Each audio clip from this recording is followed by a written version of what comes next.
द्विवेदी जी, कानपुर से। राधे राधे। महाराज जी, पहलगाम आतंकवादी हमला जो हुआ था, इनके पुत्र उसमें शहीद हो गए। महाराज जी कह रहे हैं कि हम धर्म से और श्रेष्ठ कार्य भी करते थे, पर ईश्वर द्वारा ऐसी घटना हुई तो बहुत अंदर व्यथित मन है महाराज जी, इसलिए। हाँ, मन तो व्यथित हो ही जाएगा। बड़े बड़े सूरवीरों का हो गया। जब अभिमन्यु जी पधारे तो अर्जुन जी की हालत खराब थी। अर्जुन जी को भगवान स्वयं समझा रहे थे, फिर भी वो व्यथा को प्राप्त हो रहे थे, क्योंकि पुत्र प्रेम पिता के हृदय में जो होता है, जब उसका पुत्र वियोग को प्राप्त होता है तो वही हृदय जानता है। अपने लोग तो सहानुभूति के वचन बोल सकते हैं, लेकिन जिसके हृदय में होता है उसका हृदय जानता है। पर अब ये जो होना है वो होके रहेगा। तो अब आप देखिए, उन्हीं जीवों का वहां पहुंचना हुआ जिनका प्रारब्ध संपन्न हो चुका था। अब वो निमित्त कुछ भी बने, आज तक कभी किसी ने काल को दोषी नहीं कहा। मारता सबको काल है, काल को कोई दोषी। अब काल वो विविध रूप धारण कर लेता है, एक्सीडेंट, हार्ट अटैक या कुछ भी, जो भी, लेकिन आयु जब पूरी है तो वो पूरी हो जाती है। तो हमें लगता है, यद्यपि इस ज्ञान से हृदय का दर्द कम नहीं हो जाएगा, पर हमको ये ज्ञान धारण करना पड़ेगा कि जब जहां जिसकी जैसी हो भवतव्यता, तैसी बने सहाय, आप न आवे ताहि पे ताहि तहां ले जाए। अब आप देखो, अगर एक दिन ना जाते, एक दिन पीछे हो जाते, घटना बच जाती। लेकिन उसी समय जहां जो कुछ लीला होनी है वो लीला, तो इसलिए धैर्यवान बनो, हृदय को। बहू है, पत्नी 2 महीने पहले विवाह हुआ था इसका।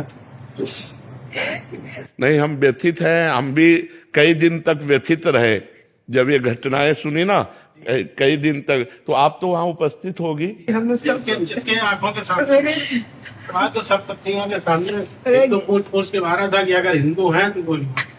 इसके बगल में सब पूरा ब्लड से नहा बैठा है। राधा राधा राधा राधा। बड़ी, वो तो दृश्य ही इतना भयानक होगा कि कैसे, मतलब 2 साल से हम भी आपके हम लोग भी वो 11 लोगों में से गए थे, और पहले स्टेज पे पहुंच करके आपका कृपा चाहे जो भी हो,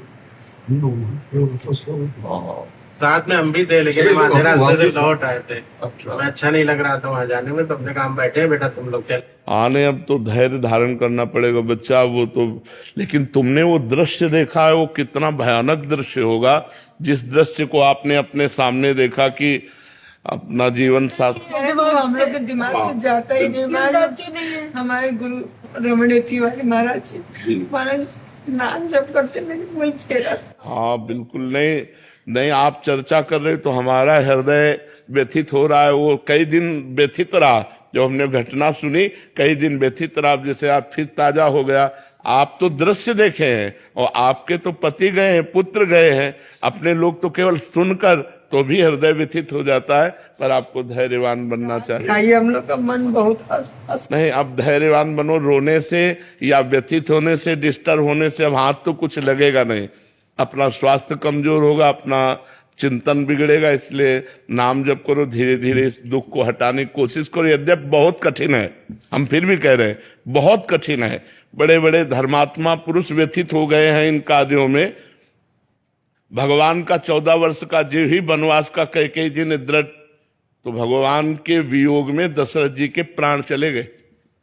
हा राम कह करके अपने प्राण। तो ये पुत्र प्रेम, जब लक्ष्मण जी को वो वीर घातिनी शक्ति लगी तो राम जी चिल्ला चिल्ला के रो रहे थे कि अगर मैं ऐसा जानता तो पिता के वचन न मानता।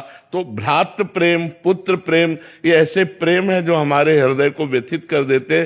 पर हम भगवान से मनाएंगे कि आप लोगों को धैर्य दे, आप लोगों को सुख प्रदान करें और आप सुख पूर्वक जिए।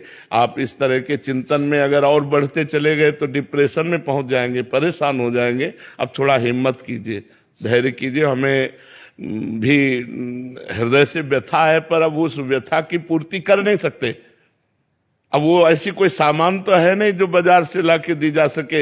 एक बार जो आकृति मिट गई वो सृष्टि में दोबारा चाहे लाख कोशिश करो वो मिलने वाली नहीं है।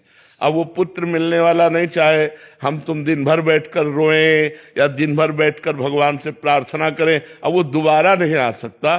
तो हमें चाहिए धैर्य पूर्वक नाम जप करें और अपने हृदय को संतुष्ट करें। भगवान की बड़ी विचित्र लीला है, बड़ी विचित्र लीला है, मतलब इसमें कुछ कहा नहीं जा सकता है। चुनरी ला करके इस बच्चा को दो, इनकी माँ को दो और धैर्य पूर्वक रहो, सुख पूर्वक रहने की चेष्टा करो। अभी तो तुम कल के नए बच्चा हो, पूरा जीवन पड़ा हुआ है तुम्हारा, धैर्य पूर्वक रहो।